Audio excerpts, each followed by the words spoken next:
Hi everyone, this is Rafael from VIP Pet Smile. I'm making this video from my VIP studios. No, I'm kidding. I'm making this video in my house. Today we'll talk about this fruit, avocados. Can you give the avocados to your dog? Look this video and see the question. No.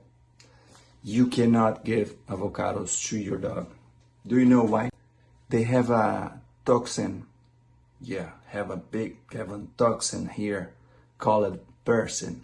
P-E-R-S-I-N. Yeah, this is the fungal toxin and may cause death. Can cause some vomiting, can cause some diarrhea in your dog. Don't give any avocado to your dog, okay? This is VIP Pet Smile. Thanks for watching. Have a great day. Bye-bye.